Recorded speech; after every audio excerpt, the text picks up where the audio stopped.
Jadi ada narasi bahwa Trump ini katanya punya emas banyak juga, tapi utangnya Amerika itu mencapai 1 triliun. Nah, dia bikin perang biar naikin emas dia biar bisa nembel utangnya tuh yang 1 triliun. Nah, yang ketiga ini yang saya paling favorit, Coach. Ini revenue dia 56 juta. Dan ini masih umurnya 1 tahun lebih. Jadi ibaratnya masih bayi, masih ada potensi lebih, naik lagi. Mungkin percaya nggak percaya, 6 bulan yang lalu aku udah bilang kalau di tahun 2030 tuh orang yang nggak pegang emas, nggak pegang Bitcoin itu bisa jadi gembel. Bitcoin bisa juga dijaminkan. Kalau Ethereum belum tentu. Nggak berani aku. Nggak sama. Ethereum tuh belinya. Nggak berani, soalnya foundernya pacaran terus, dijual terus Ethereumnya.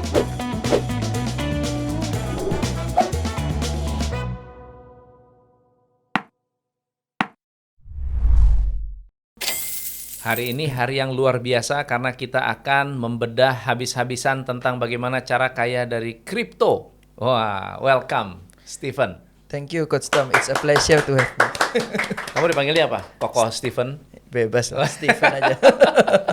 Jadi buat yang nggak tahu Stephen ini siapa, Stephen itu pemilik komunitas Koin kami. Aku udah follow lama banget. Oh, loh. thank you. Apa itu? Ceritanya komunitas apa itu? Itu komunitas media kripto dan keuangan, Coach. Jadi kita ada komunitasnya sama ada medianya juga. Jadi kan kalau di dunia Web3 sama kripto tuh bahasanya agak sophisticated gitu kan. Jadi kita sebagai jembatan lah. Kita kasih bahasa yang lebih mudah dimengerti. Oke. Jadi Stephen nih dari Surabaya. Iya, jauh-jauh nih buat Coach Tom. Lahir di Surabaya. Iya. Thank you sudah datang. Iya, sama-sama. Naik apa? Private jetnya? Oh enggak, naik pesawat. Pancingannya karena kan tiap hari nabung 100 juta buat beli emas. Itu uang sisa. Emas. Uang sisa. Oh, enggak, itu enggak tiap hari. Nanti ditunjuk. Tiap bulan. Uang sisa itu uang sisa doang. Uang sisa ya. Tapi pertanyaan kita tuh adalah kan dari postingan Stephen itu orang bilang gila nih Stephen duitnya nggak ada serinya nih banyak banget. Iya. Nah, orang kalau dengar begitu, itu pikirannya langsung terbagi. Pertama, bohong. Ini bohong nih. Ini mah cuma ngomong doang dari bapaknya gitu. Atau yang kedua, oh benar dia benar-benar begitu. Tapi itu duit bapaknya. Atau ketiga, oh iya dia benar begitu, bukan duit bapaknya, tapi duit titipan orang. Waduh. Nah, sebenarnya coba bisa ceritain nggak Stephen? Kalau Stephen memulai dari mana sih? Dulu sebenarnya mulainya dari entrepreneur dulu, Coach Umur? sama Kak Adit. Mulainya dari umur 15 tahun. 15 tahun Iya, entrepreneur bisnis apa? Nah, dari dulu kita mainnya di media Kaskus. Nah, dulu kan belum ada Tokped, Shopee gitu kan. Kita jualnya di forum jual beli. Nah, di zaman itu aku jual semua aku jual sih zaman itu. Jadi waktu SMP itu kan zamannya anak-anak main game online kayak warnet tuh. Entah Point Blank lah, Ayo Dance lah dan lain sebagainya. Itu aku Voucher jualin game voucher gamenya tak jualin. Nah terus pulsa, teman-teman di sekolah butuh pulsa tak jualin. Itu aku jual juga di online.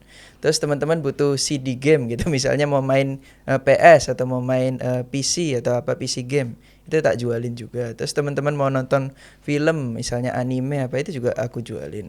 Dan zaman itu juga ada NDS, PSP, itu pokoknya semua kebutuhan game tuh aku jualin di saat itu. Nah, jadi sampai waktu itu kekumpul kurang lebih sebulan bisa dapat 10 juta tuh waktu SMP 3. Tapi itu konteksnya SMP 3 orang tua memang berada kaya raya. Orang tua ya cukup lah. Kerja Jadi apa? Maksudnya orang tua tuh punya toko atau karyawan? Orang tua alat berat. Jadi mereka rental sama jual beli. Berarti memang dari kondisi keuangan yang menengah ke atas lah. Ya cukup lah. Tapi dari umur 15 orang kamu tua kerja itu, sendiri. tapi aku itu maksudnya nggak mau bergantung sama mereka gitu. Jadi sampai sekarang pun nggak pernah dimodalin mereka. Mungkin mereka modalinnya ya pendidikan gitu. Bisa sekolah S2, master gitu sih. Itu dari mereka. Kalau S1-nya sampai S1 iya, tapi S2 saya bayar sendiri. Nah, jadi dari sana kekumpul 10 juta sebulan. Nah, orang tua ini unik. Mereka itu kayak nggak mau modalin anak, tapi udah ditanemin mindset dari kecil. Jadi tiap kali ada uang angpau gitu ya, Bro Adit. Kalau mungkin ada orang tua lain itu uangnya disimpan papa mamanya gitu. Ya. Mungkin diambil gitu ya. Nah, tapi kalau papa mama saya ini ditabungkan. Jadi kita udah dibuatkan rekening dari kecil untuk menyimpan uang angpau ini. Jadi ketika nanti kita udah dewasa atau kita sudah dinilai, oh udah bagus nih bisa manage duit, ini kita serahkan gitu loh. Itu ditabungin dari pas bro masih Dari kecil pas banget. masih kecil, Itu iya. gede dong jadinya ya kalau udah berapa jadi belas tahun tuh. lumayan di SMA tuh udah kayak ada 200 atau 300 gitu. Iyalah. Nah, itu. Terus ditambah lagi yang tadi itu bisa 10 jutaan sebulan kan. Nah, dari sana kumpul-kumpul uang kayak gitu ceritanya. Nah, lalu kapan pertama kali masuk dunia kripto, keuangan, apapun ini? Iya, Nah, jadi jujur orang tua ini sebenarnya juga mindsetnya masih kolot ya kita bilang ya, masih tradisional. Jadi mereka mungkin taunya emas, tanah, deposito, saham aja tabu mereka. Apa itu gitu kan? Nanti rugi gitu kan katanya. Nah, makanya dari sampai kuliah itu saya nggak pernah menyentuh yang namanya saham lah, apalagi kripto ya, Bu Adit ya. Nah, itu aku baru mengenal yang namanya kripto itu di kuliah. Tahun berapa kira-kira tuh? Tahun 2017. 2017. Iya, semester 2 atau 3 waktu itu, S1 gitu kan. Nah, waktu itu ada salah satu materi kuliah yang benar-benar jadi game changer lah ya, eye opener gitu. Jadi salah satu dosen itu bawain materi tentang Bitcoin gitu. Itu di mana ya? Di Petra, Surabaya. Udah bahas itu. Bitcoin. Iya, Bitcoin. Oh, luar biasa. Nah, tapi di saat itu bahasnya kayak yang negatif-negatif gitu, Coach. Jadi kayak Bitcoin ini sebagai currency yang dipakai untuk di dark web gitu loh. Misalnya kayak mau beli senjata, organ somehow manusia sebagian gitu fakta kan. juga sih memang. Iya, nah jadi kayak gitu untuk yang gelap-gelap gitu kan. Nah, tapi di sana aku tertarik gitu kan. Loh, apa ini kok bisa seperti itu gitu kan. Kok bisa bayar kayak cross border nggak ribet gitu kan. Terus fee-nya juga murah gitu kan. Nah, terus setelah dipelajari ternyata semua yang ada di blockchain ini adalah teknologi pendahulu yang akan ada di dunia web 2 atau dunia tradisional sekarang ini. Sebagai contoh, di tahun 2017 itu kita di blockchain sudah bayarnya pakai scan-scan gitu, Bro Adit. Sedangkan pada saat itu belum ada QRIS, belum ada OVO dan lain sebagainya. OVO dan lain-lain baru viral di tahun 2020. Nah, di tahun 2017 kita yang main crypto itu udah kalau mau kirim, mana barcode-mu tak scan kayak gitu kan. Nah, dari sana aku lihat, oh ini kayaknya masa depan nih gitu kan. Akhirnya kita dalami, pelajari gitu kan. Tahun 2017 itu pertama kali beli Bitcoin di 10 jutaan waktu itu. Nah, berarti sebelum itu nggak main saham, nggak main apa? Nah, iya. Jadi uniknya nggak pernah masuk saham, nggak pernah masuk apa. Instrumen pertama ya kripto itu. Sebelumnya cuma deposito. Oke. Tahun 2017 Iya. kripto harga Bitcoin masih 8 juta 10 juta. Iya, waktu itu Januari 2017 nanti mungkin bisa ditampilin itu ada beli di 10 jutaan. Sekarang jadi di Indodax lah ya. Di bitcoin.co.id BTC dulu Iya. kan bitcoin.co.id. Iya. Maksudnya Jadi- kamu masukin 10 juta rupiah? Enggak dulu. Enggak, Bukan. jadi Atau harga harga Bitcoin 10 juta harga kamu masuk Bitcoin. berapa? Waktu itu awal masuk coba 50 juta. 50 juta. Nah, ini kan kita sebagai orang awam ya, cuma kita taunya berdagang gitu kan. Kita cuma jualan online apa, terus kita coba masukin 50 juta, ternyata dalam nggak sampai sebulan berubah jadi 100 juta, Bu Adit. Kita kan, wih, ini kok enak banget nih ya cari duit gitu kan. Dulu di dagang 10 juta sebulan itu aja capek gitu kan, harus kerja apa. Nah, ini kok dapat 50 kok jadi 100 gitu kan. Pikir, ini kayak sulapan.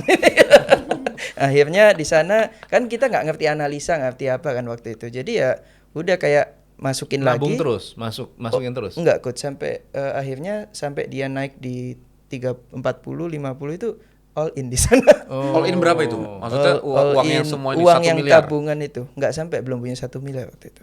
All in 400-an atau 500 juta. Itu waktu itu umur 19 tahun. Nah, terus all in di sana Bitcoinnya terbang sampai ke 200-an juta waktu itu. Nah, di sana, tapi ya ini terus saya segitu jatuh juga. Jadi dari situ 500 kalau nggak salah jadi hampir 7 miliar tuh. Dalam waktu 1 tahun lebih. Bro take profit apa tetap di situ? Nah, terus karena kita masih muda ya, kan dihina-hina sama teman-teman kuliah itu kan. Katanya, ini nggak bisa dicairin ini uang virtual gitu kan. Masa kita makan tahu tempe virtual gitu kan. jadi ya, akhirnya kita, anak muda ya, panas, masih ada jiwa mau validasi, haus validasi gitu. Jadi langsung aku ke dealernya BMW di Surabaya waktu itu, aku beli cash 1M gitu mobil. Terus dibawa ke kuliah gitu kan. Nah, ini mobilnya dari Bitcoin gini. Itu mama papa kaget juga semua tuh ya. Kaget semua sampai di live BMB-nya kaget loh. Kamu umur 19 kok bisa beli ini cash gitu kan. Oh iya, ya ini dari Bitcoin gitu kan. Terus akhirnya kepala cabangnya itu ajarin dong gitu. Nah dari situ tapi sampai situ crash, Bro. Di tahun 2018 Bitcoinnya anjlok. Saya cuma take profitnya buat beli mobil. Untung panas waktu itu, Bro. Hah? Untung Paling panas nggak waktu udah itu. jadi Oh, beli BP. mobil. Oh, tapi kalau itu 5 Bitcoin, Bro, masalahnya. Kalau itu misalnya nggak di TP, sekarang jadi McLaren, Bro. Iya juga. Bener juga. Mindsetnya memang betul. Bener juga. Iya, tapi kembali lagi waktu itu crash, Bro. Jadi dari 200 jutaan Bitcoin tinggal 50 juta lagi. Balik gitu. Turun seperempat. Sama orang tua sampai dimarahin. Aduh, ini investasi bodong gitu katanya kan. Tapi untungnya aku nggak berhenti di situ gitu loh. Aku malah menekuni. Aku malah mempelajari lagi apa sih fundamental di baliknya dan kenapa sih ini Bitcoin kok bisa naik gitu kan. Ternyata ada siklusnya kayak gitu kan. Nah, akhirnya di tahun 2000. Jadi kalau 1 miliar pertama dapatnya tahun umur 19 itu waktu itu ya. Nah, tapi itu anjlok dari 7 mungkin sisa cuma 3 sampai 4 M lah. Akhirnya belajar. Tapi kan masih untung juga kan sebenarnya. Masih dong. Kan modalnya cuma 400 500 iya. Nah, akhirnya belajar lagi tahun 2020 Covid. Itu kita nyoba saham waktu itu. Nyoba saham, beli saham banking. Malah nyungsep. Cepet kena Covid, BBRI apa itu kan. Nah, tapi untungnya cuan 2 kali lipat juga. Itu BBRI yang di bawah aku tembakin gede di sana. Nah, dari sana aku lihat komunitas kripto di Indonesia mulai aktif lagi nih. Jadi teman-teman yang di Facebook dulu itu kok mulai bahas kripto lagi. Akhirnya aku masuk gede di Ethereum di tahun 2020, harganya masih $400. Nah, itu karena waktu itu aku lihat, loh ini Bitcoin udah naik, tapi ETH kok masih jalan di tempat. Jadi aku lihat, oh ini kayaknya opportunity nih. Nah, di sana aku tembak 1 M, itu akhirnya jadi $1 juta pertama umur 23-24. Beginner's luck-nya nggak habis-habis kok sih. Soalnya kalau dari hasil analisanya tuh kayaknya nggak terlalu rumit dan nggak terlalu Kenapa? ini ya. Iya, makanya kenapa waktu itu Ethereum? Kan waktu itu bukannya ada beberapa altcoin lain juga. Nah, karena waktu itu kita lihat kalau Bitcoin ini sebagai rajanya, Ethereum ini ratunya. Jadi kayak ini emas, ini silver. Jadi oke, kita ambil yang ini aja yang masih lagging nih, belum naik. Kalau koin-koin micin kamu pakai juga koin-koin nggak main aku. Aku kecil lebih ke fundamental. atau altcoin itu. Altcoin yang bagus saja. Nanti aku bahas juga, aku bedah nih cara. Udah nggak usah nanti sekarang bagaimana? Silakan bahas aja kita. Jangan dulu. Jadi tadi kan biar pelan-pelan. paham dulu. Oh pelan-pelan. iya. Ini nafsu nih. Nafsu. Nah, Dia jadi udah di mau sana langsung pengen baru invest. dapat $1 juta pertama di umur 24 itu. 24. Nah, setelah itu mulai mendalami, ada banyak teman yang bilang, "Oh, kamu buat komunitas lah, ngonten lah," gitu kan. Akhirnya waktu itu ya maju mundur ya, karena kita kan juga malu-malu lah ya mau ngonten. Maksudnya kayak kita ini siapa, bukan siapa-siapa kok udah ngonten gitu. Tapi kata teman-teman enggak apa-apa ngonten aja gitu kan. Kan nggak ada salahnya gitu kan. Ternyata kok kita pertama kali membuat TikTok waktu itu kok langsung 100.000 view coach gitu kan. Banyak yang suka. Banyak yang suka gitu kan. Ini pacenya kalau dibuka kayak jalan tol deh. Bikin konten langsung 100.000 Iya, view. jagoan itu. Jalur langitnya tuh. Nah itu kalau waktu itu bikin konten yang nonton cuma 100 mungkin ya nggak ada hari sekarang gitu kan. benar. Mungkin udah waduh patah arang di tengah jalan, tapi untungnya dibukakan jalan sama yang di atas gitu. Mungkin harus rajin berdoa. Banyak doa, harus banyak doa, banyak sembahyang, bro. Tapi ini disclaimer ya teman-teman. Pokoknya sepanjang podcast ini kita mungkin akan nyebut nama banyak hal dan segala macam, tapi kita tidak merekomendasikan instrumen apapun dan merek koin apapun segala Yeah, macam. Kita not nggak ada financial urusan ya. advice. Ini bukan financial advice. Jadi ini lebih ke ngobrol tentang pengalamannya Steven Anderson. Ya. Ya, nah setelah itu akhirnya kan ya terus kita belajar, terus mulai ngonten, terus akhirnya aku ambil S2 itu di bidang finance sambil belajar blockchain juga di NUS Singapura. Ya, di sana udah ngerti semua nih tentang blockchain dan lain-lain. Akhirnya balik ke Indo bikin yang namanya media crypto tuh koin kami sambil bikin komunitas. Jadi di sana kita mau simplify, kita blockchain dan tech guy itu kita bikin dengan bahasa yang lebih mudah dipahami. Jadi kita jembatani. Jadi untuk project-project yang mau masuk Indonesia, cara edukasi lewat masyarakat, kita bantu sebagai platform untuk mengedukasi masyarakat soal Dan sekarang itu. ada ratusan ribu pengikut. Berapa mengikutnya sekarang? 160. 160 ribu. Iya. Ya. Oke. Kalau bikin token sendiri Oh enggak, mau nggak? enggak mau. Kenapa? Itu beban moral. Kenapa? Kan banyak tuh yang bikin token-token. Sekarang banyak tuh token-token. Iya benar, tapi gimana ya? Kalau kayak gitu karena aku percaya kayak kalau uang tuh bisa dicari, coach. Tapi kalau nama baik, sekali nama baiknya hancur, karirnya hancur, Loh, coach. tapi kan namanya sudah bagus. Iya. Kenapa coach. nggak bikin token aja? Enggak. Kalau bikin token itu sama kayak orang pom-pom saham, pom-pom apa itu nanti akhirnya nggak akan bagus, coach. Karena banyak Apakah loh. semuanya begitu? Sebagian besar. Mayoritas, apalagi yang buatan lokal ya. Buatan lokal. Ah. Oke. Cara kerja token. Berarti kamu bikin token bisa dong? Sebenarnya gampang aja Bisa. sih. Ha. Tapi yang berat apanya? Use case-nya, coach. Use case-nya. Benar. Jadi kalau kita mau lihat suatu koin itu bagus atau enggak, itu ada rumusnya. CURU gitu. Apa tuh? Community, use case, Use case, revenue, revenue, sama user. user. Ya. Jadi community, pertama komunitasnya harus kuat nih, solid. Contoh. Dia harus benar-benar mendukung koinnya. Ada koin Anang. Ya nggak? Asik. Ini kos aja ngomong dah nih. Nggak apa-apa. Anang bikin asik. Komunitas gede. Oke, tapi use case-nya. Use case-nya NFT. NFT bisa dimasukin use case gak, bro? Use case. Jual beli NFT. Akan metaverse. Nah, ini bener nih. Iya Menurut Steven itu use case bukan? Yang dimaksud Terus use case. akan ada gaming. Nanti mau bikin macem-macem. Oke.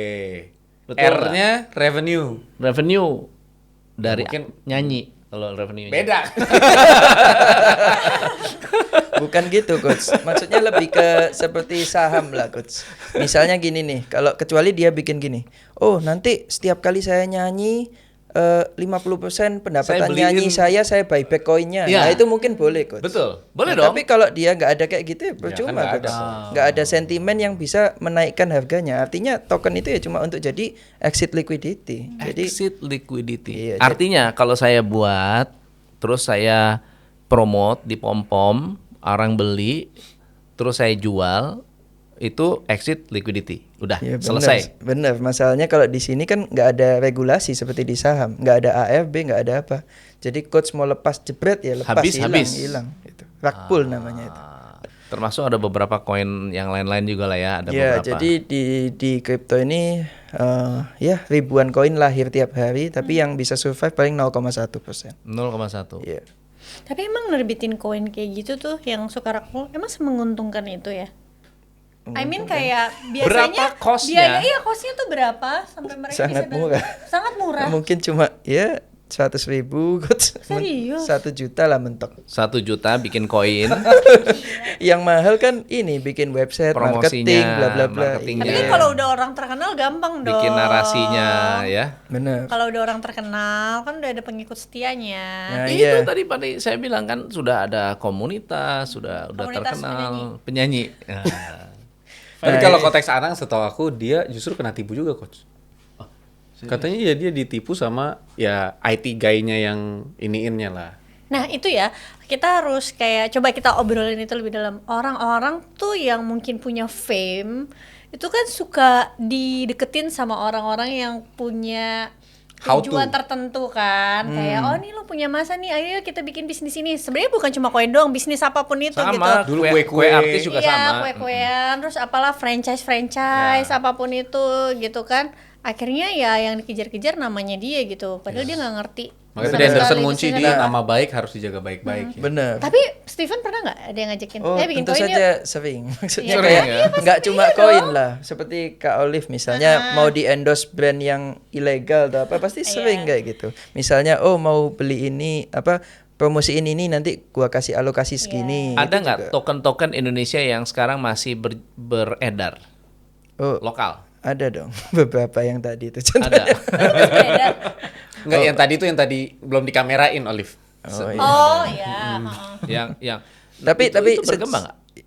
kurang tahu. Cuma Nggak tahu. sejauh ini tapi yang lama-lama tuh kayak yang artis-artis udah pada scam, rug Iya, pull semua. udah selesai Turun 90% lah dari atas. Oh. Nah, mungkin ini ya, kasih contoh dulu. Apa biar lebih paham konsepnya gitu kan. Nah, benar. Nah, jadi kita kalau mau menganalisa sebuah altcoin seperti tadi, kita harus menggunakan rumus yang tadi ya, CURU. Jadi community-nya, use case-nya, revenue-nya dan user-nya. Nah, pertama kita harus tick dulu dari revenue. Jadi ini fun fact ya, coach. Ya. Sekarang Bitcoin lagi bear market, crypto lagi turun semua. Tapi justru porto saya all time high sekarang, coach. Gimana? Jadi di saat Bitcoin yang iya, jadi kan kalau kita lihat sekarang influencer crypto pada menghilang gitu kan. Benar. Komunitasnya pada sepi gitu Iya, kan. betul. Tapi justru di saat sekarang ini aset saya all time high ini, coach. Kok bisa? Gimana Karena bisa? pemilihan koinnya tepat gitu, Tepat. coach.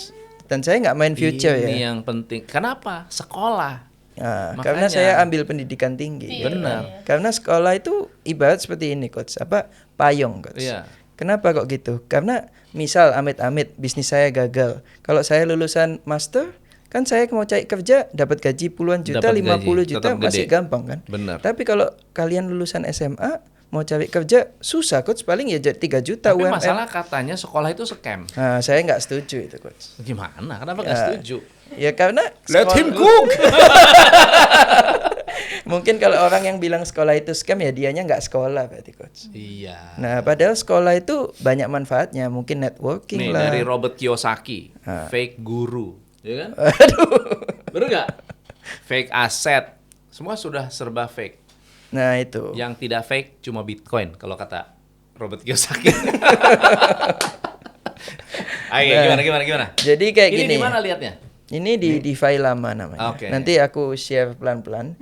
Jadi kenapa kok aset saya malah all time high? Karena pemilihan koinnya itu pas gitu. Dan saya mainnya full spot ya, coach ya. Spot itu nggak ada leverage artinya, nggak ada perkalian, nggak ada 1 banding daya 1 ungkit ya. 1 banding 1. Kenapa nggak main future?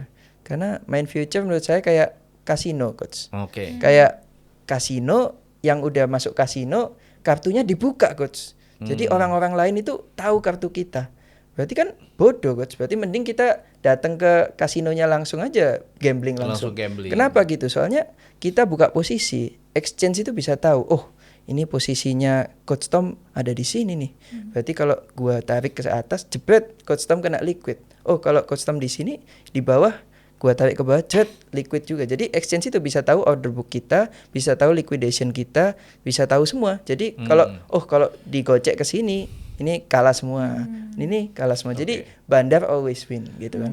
Nah, jadi Intinya- daripada kayak gitu mending kita yang pelan-pelan aja lah. Alon-alon asal kelakon. Iya. Tahap. Kalau di spot, Nah, kalau kalau spot, turun, ya. turun ya wes apa floating loss Ya, sama floating kayak loss. invest emas, coach. Ya, Benar. Nah, jadi kita lihat di sini ini sama seperti di saham, ada namanya laporan keuangan, coach. Nah, kita lihat nih di sini apa protokol yang paling menguntungkan. Nomor 1 ternyata Tether, coach. Ini yang mengissue stablecoin USDT. Ya. Dia punya omset sebulan 490 juta dolar. Nah, kedua Circle. Circle ini kebetulan kemarin saya baru meeting dengan CEO-nya, dia mau ekspansi ke Indonesia. Kemarin ada acaranya di Jakarta. Nah, itu dia punya revenue 200 juta per 30 hari. Sayangnya dua ini tidak bisa diinvest, coach, karena dia stablecoin ya. 1 banding 1 sama dolar ya. Kalau USDT sekarang juga ada emas XAUT gitu. Tapi tetap aja itu kan 1 banding 1 sama emas.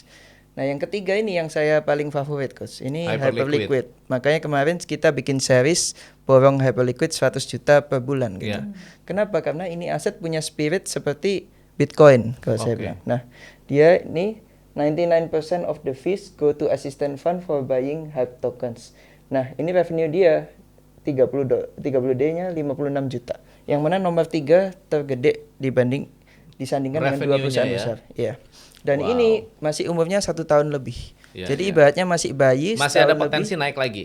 masih sangat besar Revenue-nya potensinya. ya? Revenue. Nah, jadi seperti ini. Ibaratnya kalau kita main di exchange, coach, itu kayak kita seperti tadi ya, kita masuk kasino tapi bandarnya bisa tahu kita. Tapi gimana kalau kita putar balik cara berpikirnya? Gimana kalau kita jadi kasinonya aja gitu? Oke. Jadi kita kayak yang punya exchange-nya gitu. Itu lebih. Nah, itu lebih Setuju make sense dong. tuh kan. Iya. Daripada kita jadi penjudinya, mending kita jadi kasinonya. Benar. Nah, Gimana gimana maksudnya, caranya? gimana caranya? Nah, caranya kita membeli Hyperliquid ini.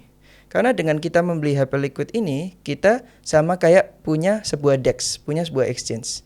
punya sebuah exchange, artinya kalau dia ini revenue-nya dari mana? Kok bisa segitu gede? Dari orang-orang yang kalah, orang-orang yang kena liquid, atau dari trading fee orang-orang. Nah, dan semua orang yang kalah ini dibelikan lagi ke sini. Dan Warren Buffett itu suka ke saham yang ada buyback-nya. Dan di crypto baru ada satu koin yang buybackin semua revenue-nya buat koinnya terus di burn. Jadi artinya foundernya ini kayak nggak butuh duit. Si Jeff Yan, foundernya Hyperliquid, itu sama seperti Satoshi Nakamoto lah, punya spirit seperti itu. Jadi dia dari awal nggak mau dapat investment VC, jadi otomatis nggak akan ada token unlock tiba-tiba di tengah-tengah kayak investor A tiba-tiba unlock. Sedangkan koin-koin lain itu ada unlocknya. Terus yang kedua, dia punya revenue jelas dari exchange-nya. Nah setelah itu semua di buybackin lagi. Jadi setelah dapat uangnya itu jelas juga flow-nya kemana gitu kan. Dikembalikan lagi ke holdernya. Otomatis holdernya itu ya semangat megang ini. Karena kalau megang ini sama dengan dapat itu. Nah, Oke, mungkin kamu mesti menjelaskan dulu si Hyperliquid ini sebagai company atau Hyperliquid sebagai coin atau dia sebagai token? sebagai ya koin. Coin. Ya, Jadi tapi dia kan create ibaratnya sendiri, seperti ini coach. Apa pegang koin sebenarnya sama seperti IPO di saham sih. Kita kan ada ICO. Artinya dia underlying mesinnya itu bukan pakai Ethereum atau pakai Oh enggak, dia punya jaringan sendiri. Dia jaringan Hyper sendiri. EVM. Oke. Dan uniknya dia ini kita bahas satu persatu ya coach. Nah, jadi di sini coach bisa lihat ini adalah pendapatan dari blockchain ya. Jadi dari ratusan ribu koin yang ada di dunia, Hyperliquid itu sekarang sudah menguasai 35% of all the revenue. Jadi dari semua blockchain yang ada, Ethereum bla bla bla bla bla, itu 35%-nya sudah diambil Hype sendiri. Begitu ramainya jaringan dia. Jadi dia udah kayak market leader lah sekarang. di sini ya ini ya. Nah, itu yang Oh, orange ini tuh yang coach. orange. Nah, terus habis gitu bahkan kalau dia melakukan buyback ini terus menerus, itu diprediksi dalam 2 tahun ke depan dengan daily revenue yang segini, dia bisa membuyback seluruh supply-nya dalam waktu 2 tahunan. Tahu dari mana? Ini dari hitungan ini. Jadi akan kalau dengan maksudnya dengan kapasitas yang sekarang Dengan kapasitas dan dia. kalau diteruskan terus menerus, itu supply yang beredar sekarang itu bisa terbuyback semua dalam waktu 2 tahun. Boleh diceritain nggak Hyperliquid itu apa dan purpose dari pembuatan tokennya itu, pembuatan koin itu untuk apa? Jadi Hyperliquid ini DEX, Decentralized Exchange. Mungkin kalau orang zaman dulu kalau mau trading itu kan harus ke Centralized Exchange ya. Iya. Sedangkan kalau DEX itu orang nggak perlu KYC ya coach. Jadi nggak perlu tahu siapa yang trading, nggak harus tahu coach Tom yang trading atau bukan. Oke. Coach Tom tinggal pakai wallet, itu kita nggak tahu nih yang trading siapa gitu kan. Oke. Tapi kita bisa lihat semua secara on chain. Artinya misalnya coach Tom lagi buka posisi ini, orang tahu walletnya Coach Tom, itu orang bisa lihat, oh ternyata Coach Tom lagi open posisi ini, bisa saya tiru nih misalnya kayak gitu. Oke. Nah tapi kalau di exchange itu kan nggak bisa lihat kayak gitu. Nah jadi Hyperliquid ini DEX dengan fitur yang sama persis seperti CHEX. Apa yang membuat Hyperliquid itu naik waktu dari Iya, waktu itu awalnya? kan sempat heboh banget. Hengki juga beli Multi banyak bagger. banget Iya. kan. Gimana tuh awalnya? Jadi awalnya dia kan launching untuk DEX-nya kan, untuk mensupport DEX-nya. Nah setelah itu makin lama use case-nya makin banyak. Jadi kembali lagi ke prinsip awal, komunitas dia kuat, lalu user dia juga kuat, revenue dia juga jelas, dan use case-nya pun sangat jelas gitu. Sekarang dia bisa dipakai untuk diskon fee di Hype-nya. Lalu kalau kamu pegang Hype banyak, kamu bisa jadi VIP. Terus habis gitu orang kalau mau listing di Hyperliquid, dia juga harus membeli tickernya itu. Kalau mau punya ticker di sana harus bayar lelang auction pakai token Hype-nya. Dan sekarang dia menguasai. Nah, ini uniknya nih. Dia sekarang punya HIP-3 atau dia ini TradFi. Jadi orang kalau mau trading saham US komoditas itu kan terhalang hari Sabtu Minggu atau weekend. Tapi di Hyperliquid sekarang udah bisa trading 24/7 aset, commodity, TradFi, saham US semua sudah bisa 24/7. Makanya kemarin sampai sempat diliput Bloomberg juga bahwa orang-orang pada trading oil di Hyperliquid gitu. Jadi ini adalah salah satu headsku against Luar biasa this sih. war. Ini sih luar biasa. Kenapa kok dengan perang ini Hyperliquid itu justru makin Malah naik gitu naik, kan? ya. Kenapa? Karena orang-orang pada trading oil di sini dan semakin ramai volume orang trading oil, maka makin banyak juga buyback untuk Hyperliquid-nya. Makanya kemarin ketika Bitcoin crash dari 80 ke 60, Hyperliquid justru naik dari 20 ke 40. Karena ini Hyperliquid sempat turun kan waktu itu? sempat tuh. Kenapa tuh kira-kira? Ya profit taking. Pada Dan profit juga taking. ada domino effect juga lah coach. Dari kan orang-orang pada over leverage tuh. Apalagi yang kejadian 10-10 itu kan Ya, membunuh ya, ya. banyak orang tuh. Ada yang bunuh diri, ada yang apa. Ya itu ya karena mereka over leverage dan terjadi domino effect pasti. Bagaimana tahu atau menghitung fair value dari Hyperliquid? Nah, oke, sebenarnya kalau coach mau tanya fair value-nya berapa, sebenarnya sesimpel kita lihat berapa harga rata-rata dari assistant fund yang buyback Hyperliquid setiap hari itu, coach. Nah, kita kan bisa lihat di sini. Semuanya transparan karena ini blockchain. Jadi kita bisa lihat ternyata Hyperliquid Foundation atau asisten fundnya sudah membeli 1,7 billion dollar di sini. Nah, lalu kita bisa lihat holdingnya. Nah, terlihat kan holdingnya 1,7 billion berupa Hype 43 juta dolar. Nah, ini harga sekarang 41,62. Tapi posisi dia udah lagi floating profit di 70% coach. Dan entry price-nya rata-rata di berapa? 24,44. Nah, dari sana kita kan bisa tahu, oh, berarti bottom price-nya di sini. Nah, makanya kemarin ketika dia jadi saya sempat kena drawdown karena waktu itu saya ada konten juga kan, beli Bitcoin 1 M per hari gitu ya. Nah, itu tapi saya sudah exit semua, ada kontennya di 107 sampai 109. Tapi tetap ada drawdown juga karena AVG-nya waktu itu di 113 sampai 115. Nanti saya kasih thought prosesnya kenapa exit juga habis gini. Jadi di sana saya exit, tapi kan ada drawdown sekitar 20%. Nah, itu karena waktu itu saya pegang dalam bentuk cash. Lalu baru saya all in kan di sini. Jadi porto saya sekarang 80% di sini. 80% di Hyperliquid. Iya, beli di 27. Belinya di 27. 27. Sekarang 41. 41. Wih. Karena kenapa? Ya ini yang bikin portonya all time high sebenarnya. Karena kenapa? Waktu itu aku lihat ininya, entry price-nya aja. Oh, ternyata rata-rata bandarnya di situ. Ya udah kita ikutin aja. Oh, udah dekat nih, tembak sana gitu. Tapi kalau detik ini orang yang nonton, kira-kira ini posisi yang atau momen yang pas gak buat masuk ke Hyperliquid? Kalau aku sih kita kan bikin yang cara simple aja. Jadi cara yang misalnya cuma dollar cost averaging itu time in the market is better than timing the market. Makanya aku bikin sebuah simulasi, nanti bisa lihat di YouTube saya juga. Itu kita borong 100 juta per bulan. Jadi Hyperliquid bro perlakukan untuk dollar cost Benar, averaging 100 aja? juta per bulan sampai nantilah 1-2 tahun lagi kita lihat hasilnya kayak gitu. Nah, ini untuk Hyperliquid. Nah, sekarang kita mungkin bahas ke Bitcoin dulu kali ya. Gimana, Boleh. Coach? Nah ini kan banyak nih yang bertanya-tanya nih terkait dengan Bitcoin kan Ah. bearisnya juga udah cukup lama ya Benar. beberapa bulan terakhir. Mungkin ada yang posisinya sekarang udah ngumpulin cash tapi lagi mau nambah kepemilikan tapi masih nggak tahu bisa turun lagi nggak ya kalau sekarang masuk. Seperti Kak Olive nih, Iya mau betul beli ya. sekali. Oke, mungkin Saya juga salah satu yang bisa memegang. mungkin kita analisa dulu secara fundamental aja ya. Jadi Mantap. pertama kita lihat dari Michael Saylor dulu. Nah, kita lihat kalau sekarang kita beli Bitcoin, artinya kita jauh lebih pintar nih dari Michael Saylor. Kenapa? Soalnya average dia 75.000 gitu kan. Dia lagi rugi 6%.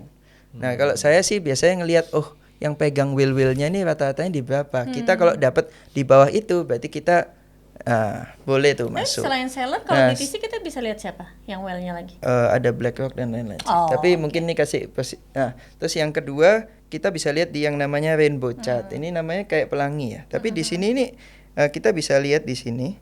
Jadi di ungu ini itu namanya kan Bitcoin is dead tuh coach. Iya. Nah, jadi kalau kita udah nyampe di fase ungu, ini artinya Bitcoin ini lagi dibilang orang-orang sudah mati nih, is dead gitu. Padahal dia bangkit terus, habis mati bangkit lagi. Nah, jadi kalau udah sampai di ungu, bolehlah mulai cicil dikit-dikit. Nah, Dia paskahnya beberapa kali nih ya. nah, jadi kalau ini kan kayak gini nih, ungu naik, ungu naik, ungu naik. Oh kayak memang gitu itu siklusnya begitu ya? Kalau aku ya Steven, aku menentukan Bitcoin atau kripto mati itu pas lagi nggak ada bocil kripto komen-komen itu di benar itu. itu. Komen-komen di konten kita enakan beli Bitcoin. Oh, kan sekarang iya, lagi nggak itu ada. benar, Itu itu biasanya benar. bottom is near. Debat bisnis. Tapi ini kayaknya belum Kalau bottom. kalau begitu ini harus diganti. Bocil is dead. Nah itu.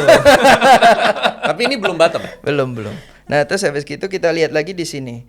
Nah, ini adalah Fear and Greed Index. Kalau di saham kayaknya nggak ada gini deh. Tapi kalau di kripto itu ada kayak Ya. kalau sudah di sini berarti extreme fear gitu. Nah, kalau extreme fear artinya orang-orang pada takut. Nah, kalau orang pada takut justru ini kesempatan buat Waktunya akumulasi. untuk beli. Nah, lalu kita juga nah, ini yang paling menurut saya bagus ya. Ini market value bentar. Oh. Nah, ini market value over realized value, artinya harga Bitcoin sekarang, posisi sekarang, banyak orang yang lagi untung nggak sih Coach? Atau banyak orang yang lagi rugi nggak sih? Nah, Nah, ini kalau dia di bawahnya 0 atau di garis hijau, artinya semua orang lagi rugi. Dan itu biasanya menandakan bottom. Nah, ini 2012 di hijau, 2016 di hijau, 2018 di hijau juga, 2022 di hijau tuh. ini Nah, belum hijau sekarang nih, ini belum hijau nunggu. tuh. Nah, masih ada Nunggu. penurunan dikit lagi. Nah, nanti kalau udah hijau, Baru beli. Nah, Dan dia memang ada itu ya, ada rentang waktunya tuh hampir mirip ya. bener Coach, karena memang history often rhymes gitu ya kalau kita bilang. Cuma tahun ini aja yang agak beda ya, agak anomali. Ini kan sekitar 2014 ke 2018 kan 4 tahun. Nah, ini sebenarnya Ini kalau 4 kita tahun, lihat ini Coach, juga 4 tahun.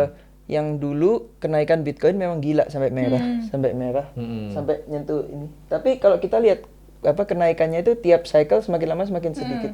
Makanya kalau ini ya ini nggak sampai merah Coach, cuma sampai situ udah anjlok dia. Tapi kalau yang gini dia sampai merah kayak gitu. Oh, Tapi jadi kalau 2000. hijaunya harusnya masih tetap sih Coach. Kalau yang merahnya itu apa sih? Merah itu Steven, kalau artinya sampai ke merah udah itu? over value banget Oh. kalau Liv. Artinya semua orang yang pegang udah cuan banyak sampai segini. Tapi Terus katanya kalau kalau nggak di TP salah sendiri ya. dibilang jadi Bitcoin bisa sampai ke berapa? Bisa tahu nggak? Nah, ini bentar lagi kita coba analisa juga. Nah, oke.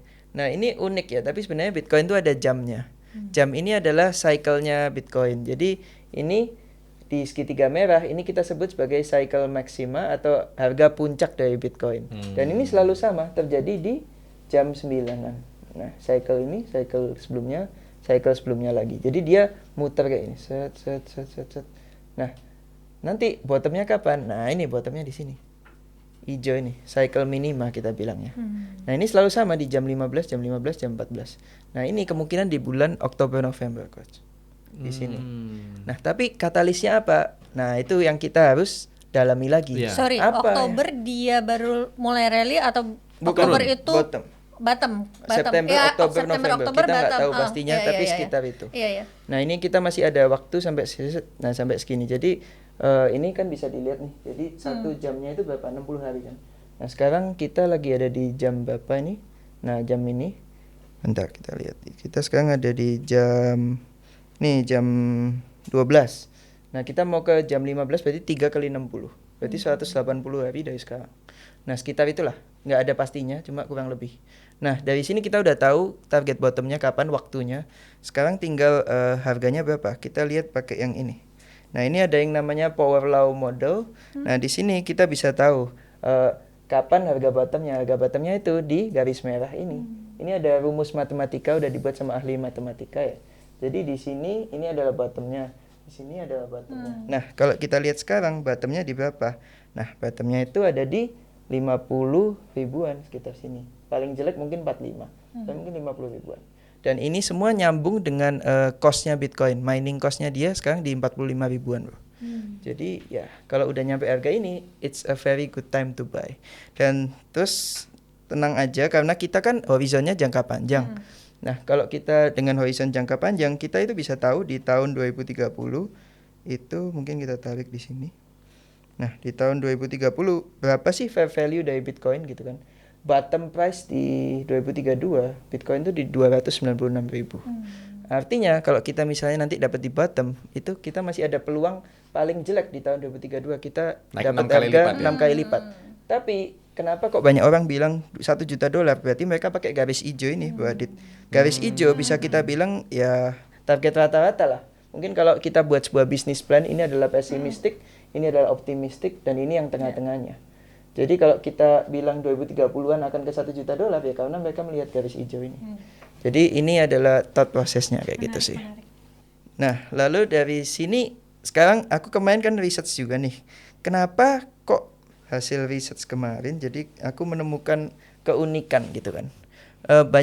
Mungkin percaya nggak percaya, tapi 6 bulan yang lalu aku udah bilang kalau di tahun 2030-an tuh orang yang nggak pegang emas, nggak pegang Bitcoin itu bisa jadi gembel gitu, Coach. Kenapa? Karena sekarang kita lihat sendiri rupiah sudah 1700. SGD udah 13.400. Iya, Makin Malaysia. lama makin kacau gitu kan. Uang fiat nih makin lama nggak ada artinya gitu loh. Makanya kita harus cari safe haven dan kita harus mulai investasi sedini mungkin. Karena kalau kita telat gitu kan, ya it's the end for us gitu, kelar sudah gitu kan. Nah, jadi kita setelah kita tahu tadi, oh Bitcoin bottomnya di sini. Oh, bulan ini. Terus kita harus tahu dong, kira-kira katalis apa sih yang bikin dia turun kayak gitu kan. Betul. Nah, kalau dilihat sekarang S&P 500 lagi all time high nih, lagi tinggi-tingginya gitu kan.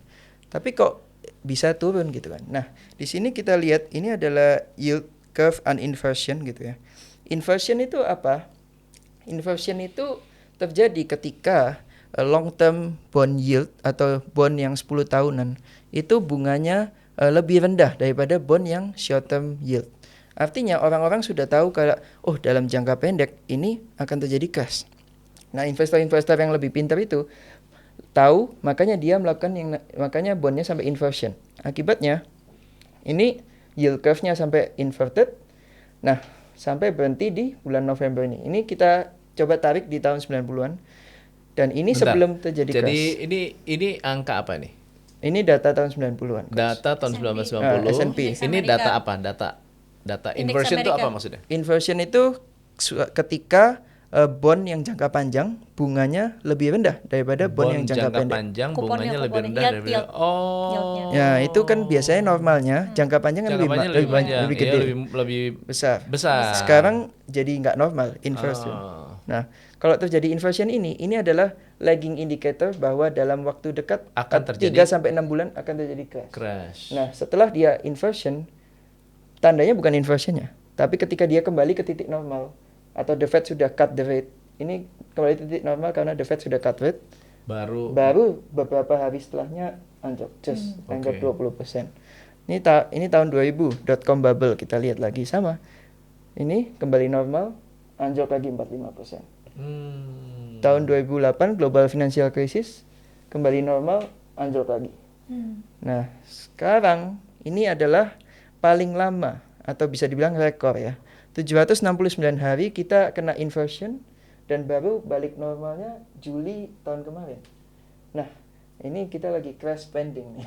Crash spending. Jadi bentar On lagi the way. on the way. Menurut saya antara bulan Mei atau Juni atau kuartal 2 inilah bakal terjadi crash yang lumayan, bisa-bisa S&P turun 10-20%. Berarti dampaknya ini akan berdampak ke Bitcoin juga. Akan ada efeknya karena Bitcoin sekarang bukan mengikuti emas, tapi lebih mengikuti S&P. Ya, terutama saham teknologi ya. Kalau Ya, saham teknologi terutama lagi saham turun, teknologi. Bitcoinnya ikut turun. Jadi makanya dari sini, oh ternyata kemungkinan besar ini adalah penyebabnya Bitcoin akan turun ke harga yang tadi saya sebut dan waktu itu. Dan ini semua tesisnya kayak nyambung gitu. Ya. Nah, dari sini aku buatkan rangkuman. Jadi dari tahun kita ambil yang ini aja, tahun 90 inversinya itu 255 hari, crashnya minus 20%. Tahun 2000 .com bubble 196 hari, minusnya 45%. Tahun 2026 sampai 2007 ini 32 hari, 58%. Nah, ini lama sekali nih, 769 hari. Nah, ini belum terjadi nih berapa nih. Nah, makanya yang Mungkin nggak lebih beratnya ini makin lama makin besar tuh. Dari 20 ke 45 nah, itu ke kita nggak 58. pernah tahu nih. Tapi ya semoga jangan sakit-sakit lah ya nanti. Jangan terlalu sakit ya. Karena ekonomi US ini lagi nggak bagus juga sih, Coach. Nah, tapi ada narasi seperti ini. Apa ini kita tutup dulu. Jadi ada narasi bahwa Trump ini katanya punya emas banyak juga. Gold reserve-nya kan banyak. Tapi utangnya Amerika itu mencapai 1 triliun gitu. Nah, dia bikin perang, kegaduhan, kacau ini biar naikin emas dia biar bisa nembel utangnya tuh yang Mau 1 dijual. triliun gitu. Oh. Ada yang bilang narasinya seperti itu. Jadi sebenarnya emas pun safe haven yang layak diakumulasi gitu. Nah, makanya aku ngajarin juga ke teman-teman. Mungkin ini di share dikit ya, bentar. Ini porto Iya, emas. sekarang kan ada tuh yang token-token emas iya, mungkin benar, yang belum emas tahu digital. ada PXG atau Xout. Boleh dijelasin nggak sih sebenarnya bedanya tuh apa PXG sama Xout? Oke, boleh. Oh, Jadi yes. kayak gini ya. Ini yang porto yang tadi dibilang Bro Adit. Jadi ini uang sisa-sisa tadi itu. Jadi sisanya doang, Coach. Sisa-sisa. 9,8 miliar Ini sejak kapan nih? sisanya. Sejak Ya, ini jadi ini eksperimen iseng-iseng. Jadi sejak tahun 2022, Juni 2022, aku konsisten beli emas itu 100 juta per bulan. Jadi tiap ada, oh ini uang sisa gitu kan, belikan emas gitu daripada ditaruh di rekening gitu kan. Benar. Kena inflasi. Ternyata konsisten ini Juni, Agustus, Juli semua beli terus tiap Dari bulan. 2022. Iya, 2022. Pinter banget milih tahunnya ya. 2022 sampai tahun 2026. Berarti kan 4 tahun ya Bu Adit.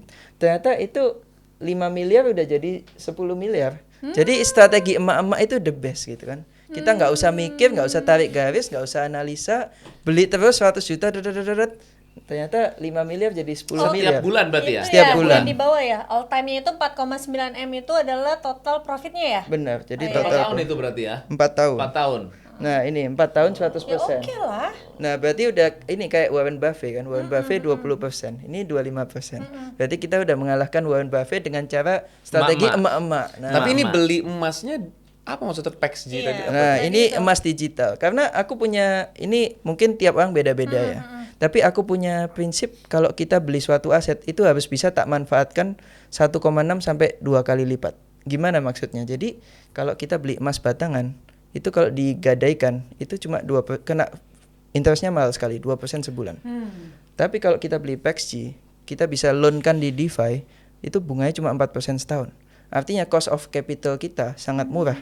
4%. Jadi ibaratnya kayak gini. Misal Coach Tom mau buat bisnis kos-kosan. Oke. Coach Tom percaya bisnis Coach Tom bisa menghasilkan cuan Ini 15. belinya di mana sih? Ini di semua exchange ada lah. Tapi Taksi. bisa, tapi kan nggak bisa di ini Oh, kan? enggak bisa kalau ditukar jadi emas batang enggak bisa. Bukan maksudnya nggak bisa di load kan? Oh, bisa dong. Bisa. Bisa di DeFi bisa. Coba caranya bagaimana? Oh, Itu susah itu. Harus salah mungkin satu- nanti kita bikin webinar aja kalau Kayaknya itu. kita harus bikin webinar tuh khusus ya. Cara melonkan emas digital. Menjaminkan kan? Menjaminkan. Jadi saya punya prinsip seperti ini, Coach. Jadi misal kita mau buka bisnis.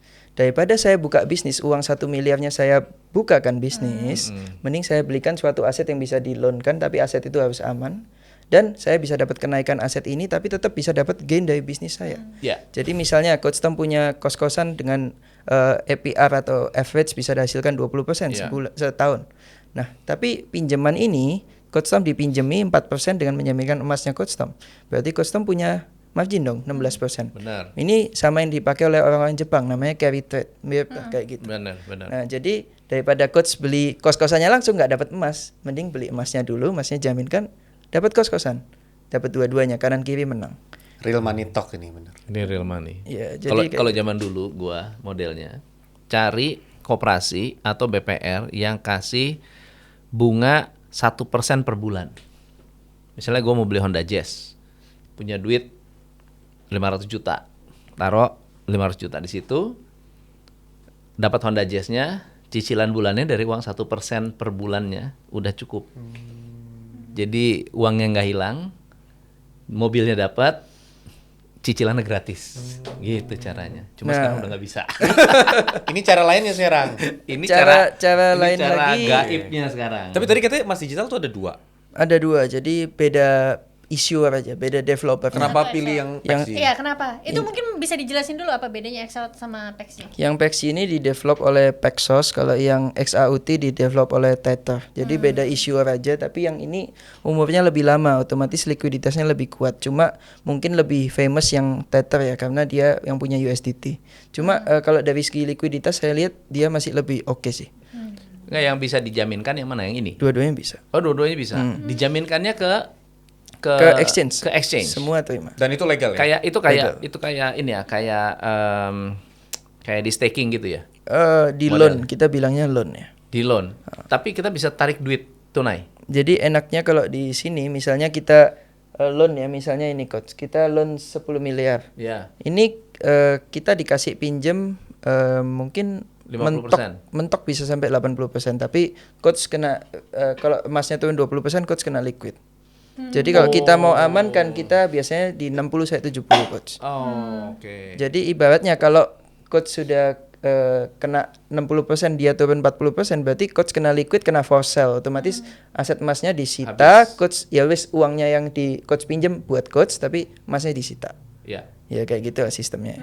Mungkin sama kayak di saham ada repo kayak gitu Iya, lah iya, coach. Tapi supaya nggak sampai di liquid sebenarnya bisa kan kalau kita beli lagi? Top up dong. Iya di top up Iya, kan, bisa. supaya jadinya. Ya, nanti di Margin email iya, ya biar nggak margin call. Iya betul. Makanya saya daripada main future saya lebih suka main ini gitu. Jadi menggabungkan konsep loan. Bahkan sekarang saya mulai akumulasi saham bank juga gitu. Tapi juga dengan konsep ini karena saya nggak mau uangnya nganggur gitu loh coach. Saya sekarang Akumulasi saham bank ya, tapi saya repoin. direpoin. Nah, jadi saya beli kemarin baru beli mandiri sekitar beberapa M itu saya repoin, saya dapat 50%-nya lagi saya masukin lagi di kripto.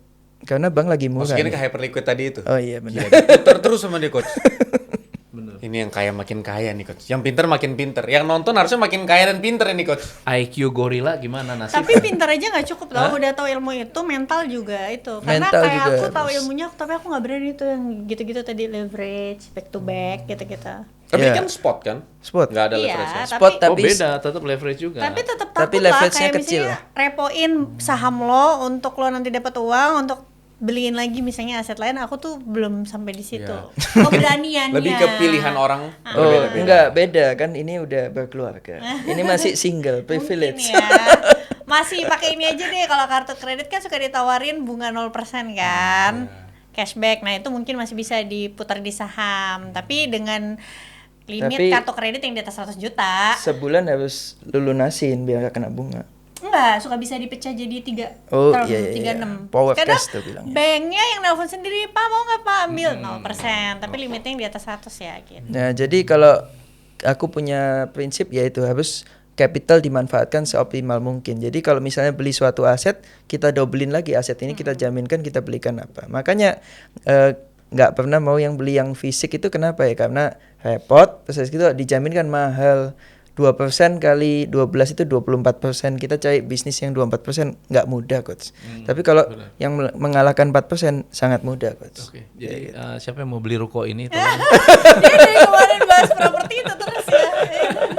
Kalau ada yang mau beli ruko Jadi ini sebenarnya Terus konsepnya custom real sewa estate. lagi nih ya, dari uang beli custom sewa 10 tahun ke depan, bener nggak? Jadi konsepnya real estate. Ini konsepnya real estate kita bawa ke crypto kurang lebih kayak gitu. Iya.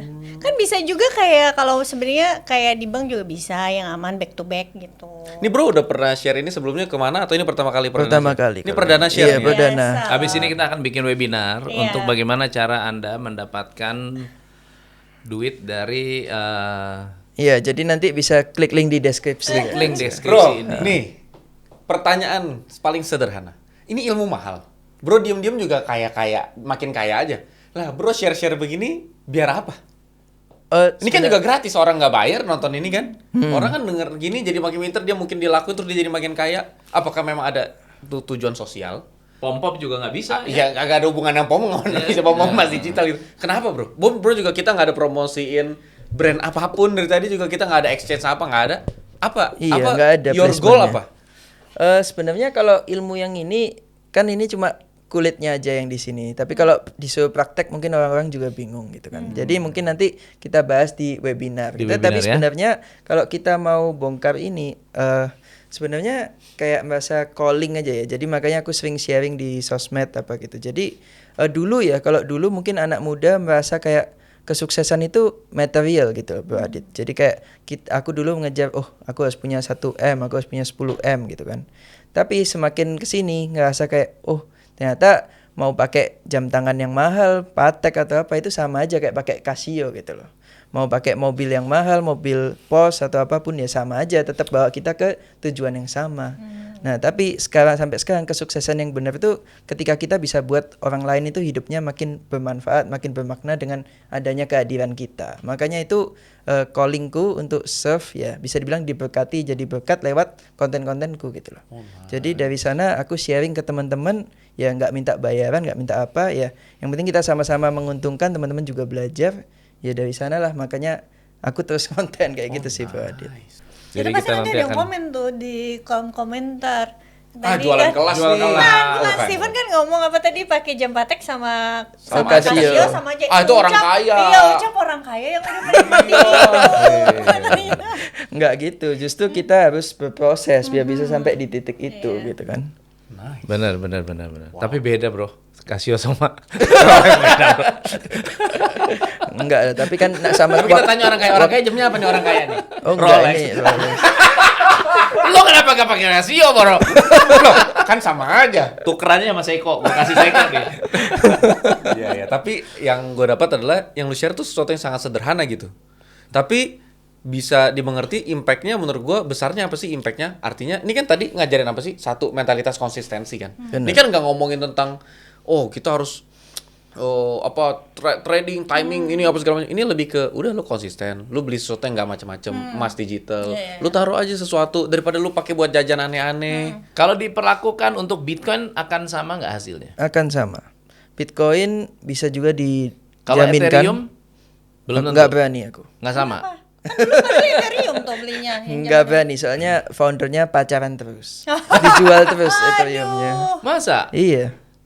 Waduh gawat itu. Soalnya kita kalau sama kayak kita saham analisa, kita harus lihat good corporate governance. Apakah founder di baliknya itu baik, pegang sahamnya nggak dibuang. Nah, kalau foundernya aja nggak percaya dengan sahamnya, ya kita gimana jadi holder, ketar-ketir nanti. Waduh, ini yang punya kok buang barang terus nih. Berarti, Bagaimana dengan isu bahwa Bitcoin akan ke nol? Oh, karena kuantum ya? Kuantum computing. Karena quantum Di-hack computing dalam waktu berapa menit gitu ya. kemudian sudah ketahuan sekarang siapa pembuatnya. itu menurut Epstein File. menurut saya itu hoax sih coach. Jadi Bitcoin memang banyak isunya. Dulu ada food Cina mau nge-ban mau apa, tapi hidup terus coach, bangkit kembali dari kubur gitu. Jadi menurut saya itu nggak akan terjadi dalam waktu dekat lah. Tapi mungkin kalau puluhan tahun ke depan gitu. Tapi ya menurut saya Bitcoin ini ya aset yang langka lah ya, karena dia kan ada halving nih tiap 21.000 blocks gitu. Jadi dia ini hard asset. Ya aku tetap percaya seperti tesis yang tadi itu, dia bisa ke $1 juta di tahun 2030-an. Jadi kalau kita beli sekarang di harga misalnya nanti dapat 50.000, artinya potensi kenaikan kita 20 kali lipat tuh. Jadi kita beli aset yang harganya diskon 95%. Masih akan seperti dulu lagi tuh spike-nya. Akan tapi Kalau nggak dari sebanyak itu kok. kita beli di all time low di 50.000. 6 kali lipat coach minimalnya ya kan. Minimal 6 kali. Tapi sampai 2032 berarti 2033. ya berapa tuh? Butuh Berarti waktu 4 tahun? Enggak dong. enggak lebih. 2026 ke 2032 Masa kan? anakku masuk kuliah itu. Jadi Oh iya, buat 6 bayar tahun. kuliah Oh lah iya, ya benar nanti tuh. ya. Tapi coba dihitung nih. Buat netizen sekalian, sekalipun kamu taruh 10 juta, 100 juta, naik 6 kali lipat itu cuma 600 juta. Maksudnya adalah yang dari tadi Steven share adalah sebelum invest di Bitcoin atau dimanapunnya, invest dulu di Diri kepalanya. sendiri, bener. Karena sekalipun naik 6 kali lipat kagak bisa hidupin kita seterusnya. Itu udah 6 kali lipat tuh. Itu bener Bro Adit. Makanya kita kalau belum punya 100 juta jangan sok-sokan investasi. Nah ini yang benar-benar merusak generasi Gen Z zaman sekarang nih. Kalau Kenapa? belum punya 100 juta jangan sok-sokan investasi. investasi. Kenapa? Karena gini, Gen Z sekarang ini kena mentalitas instan coach. Kenapa itu? Sekarang dulu kita nontonnya YouTube coach, nontonnya 1 jam, 2 jam. Sekarang makin lama makin pendek coach. Ada IG Reels, short, TikTok, Shorts. 1 menit, 3 menit, makin lama jadi 30 detik, ada story 15 detik. Benar. Ini juga bikin mindsetnya makin lama makin cepet juga, pengen instan semua gitu kan. Padahal Indomie aja harus dimasak coach, bukan instan gitu kan. Benar. Tapi ini anak muda kok pengen jadi cepet kaya gitu. 4 juta jadi 1 miliar lah, 5 juta jadi 5 miliar lah. Padahal semua itu butuh proses gitu loh. Kan mending kita pelan-pelan tapi yang penting kelakon gitu loh. Kalau bahasa Jawa alon-alon asal kelakon gitu. Iya. Daripada kita nggak punya fondasi yang kuat tapi kita pengen cepet kaya, akhirnya ambruk gitu kan. Jadi kalau duit masih di bawah 100 juta, jangan sok-sokan investasi menurut Steven Anderson. Terus kita ngapain kalau duitnya masih sedikit? Isi kepala, belajar, seperti kerja. kerja juga cari skill yang mau dibayarnya tinggi. Benar. Karena kan kalau High kerja, income skills. iya kalau hanya kerja bisa jadi dapatnya low income skill doang. Kerja sih saya kerja dari pagi sampai malam saya kerja, tapi kerja sebulan dapatnya 400.000. Ya itu mah kagak kaya-kaya juga. Nah gimana caranya supaya bisa dapat yang tadi high income skill? Ya berarti keterampilannya harus dipelajarin dulu sebelum kerja. Benar. Nah, Padahal makanya. di zaman sekarang kan apa ya, kita hidup di zaman yang serba leverage lah ya. Mungkin zamannya Kak Olive, zamanku waktu kecil kita itu belum ada internet loh. Belum ada AI. Bikin skripsi masih harus ketik-ketik sendiri. Sekarang semua ada AI. Sekarang ada influencer ya, dunia influencer. Kita bisa menjangkau banyak massa hanya dengan bikin satu konten gitu kan. Itu sebenarnya sudah leverage gitu. Tapi leverage-nya memang beresiko karena dulu kalau misalnya kita beli buku, penulis buku tuh kemungkinan besar sangat terkurasi. Kalau dulu 30, 50, 40 tahun yang lalu orang nulis buku berarti dia tuh udah pasti kemungkinan besar dia somebody. Detik ini siapapun bisa bikin konten viral di TikTok. Siapapun bisa jadi inspirasi anak muda sekarang. Yang penting kontennya viral udah jadi inspirasi, dia mau hidup sesuai konten itu. Nah, itulah kenapa kita datengin Steven Anderson buat ngasih tahu. Steven Anderson juga masih muda, masih umur 20-an something, belum umur 30-an. Tapi pola pikirnya anak muda nggak harus serba instan. Nah, makanya untuk belajar, kita kasih link deskripsi di bawah nih. Afifa akan kasih link di bawah, link yang isinya ringkasan buku, 700 ringkasan buku gratis. Kagak pakai bayar, kagak pakai apa. Itu buku bahasa Inggris yang bestseller, itu kita terjemahin jadi bahasa Indonesia, terus kita ringkas. Buat orang bisa ngerti. Bacanya cuma 15 menit. Belajar dari situ dulu konsisten. Nanti dari situ pelan-pelan kembangin diri lewat berbagai hal, mau webinar, mau apapun. Bener. Sekarang cash flow kamu datang dari mana? Cash flow sekarang dari investment sama bisnis. Investment Custom apa? cake. Custom cake ada, bisnis kecil, terus dari bisnis alat berat juga ada gitu. Bisnis alat berat jelas ada juga. Alat berat tuh berarti sewa menyewa. Sewa atau menyewa sama jual beli. Jual beli sama sama dari sewa. bisnis media ini sih, sama dari influencer gitu. Oke. Tapi kalau aku bandingin ya bro ya, maksudnya ini antar kita doang. Bisnis media, custom cake, alat berat sekalipun gitu ya. Ya nggak sebanding, effortnya besar, returnnya nggak sebesar yang ini. Ya Yang bro mainin. jujur iya, karena bisa dibilang return dari bisnis konvensional sekarang makin lama makin susah ya coach ya. Bahkan untuk kita mendapatkan 10% dari modal kita, misal nih modal coach 10 miliar gitu ya, untuk cari 1M aja kan setahun agak susah ya coach ya, di kondisi sekarang apalagi yang serba lesu gitu. Kalau yang konvensional, yang tradisional, konvensional iya. benar. Terus kenapa capek-capek ngurusin apa kue, alat berat, atau Karena- media? Karena gini kembali lagi, kalau itu preferensi masing-masing, tapi kalau yang investment kayak gini, ini kita nggak ada impactnya untuk orang banyak, Bro Adit. Tapi sedangkan kalau kita punya bisnis konvensional, kita bisa memberdayakan lapangan kerja bagi banyak orang. Oh nice. Jadi apalagi kalau bisnis orang tua kita nggak terusin, itu kan pegawai-pegawai bakal banyak yang kena layoff gitu loh. Dan kita kan masih harus memberdayakan mereka. Kita anggapnya kita bertanggung jawab buat makannya banyak orang. Kalau kita misalnya kita selfish, kita maksudnya Happy aja gitu iya, ya. kita kayak buat apa nih, bisnis kita tutup aja semua, kita pecat keluar. Tapi itu memang lebih menguntungkan. Tapi apakah itu bukan keputusan yang selfish gitu, yang bikin kita malah intinya banyak orang malah benci kita lah, nanti bakal kita didoain jelek. Waduh, bos saya kok pecat saya tiba-tiba, PHK kayak gitu. Daripada kayak gitu, mending kita beramal baik, bantu banyak orang, nanti kita dapat doa baik dari orang-orang itu. Dan Nice. nanti rezeki kita juga makin naik kayak gitu sih. Pertanyaan terakhir, kapan kita webinar?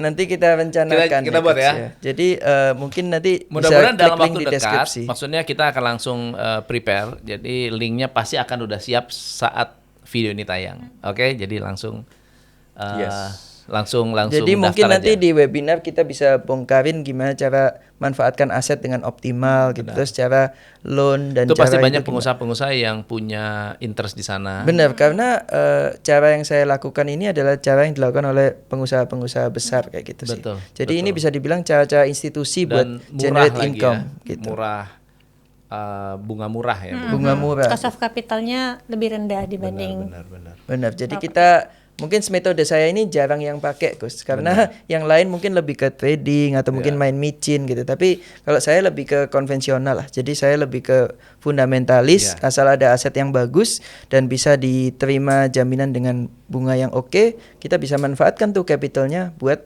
putar di bisnis yang kita expertise di sana. Mantap. Aku suka Real Money Talk. Setiap episode selalu ada jurus baru cara nyari duit ya. Benar. Oke, teman-teman, kalau mau nanti Steven Anderson datang lagi, isi lagi, ngobrol lagi, membahas topik apa sih? Nah, komen juga di bawah. Nanti, Yeah. kok tolong dong Coach Tom undang Coach Steven lagi, tapi aku mau bahas tentang ini nih segala macam. Nah itu tolong komen mau bahasnya apa. Kalau mau ngundang Coach Steven lagi, atau kalau punya referensi, undang dong yang pembicara lain. Siapa sih yang mau diundang, bahasnya apa? Tulis juga di kolom komentar. Thank you so much. Thank you Stephen. Coach Tom, thank you Adi, Thank thank you. Thank you Bro Kak Olive. Steven. Keren banget hari ini. Real Money Talks. Cuan Tanpa tanpa batas. batas. Cuan tanpa batas. Yeay. Hanya di Top Coach Indonesia.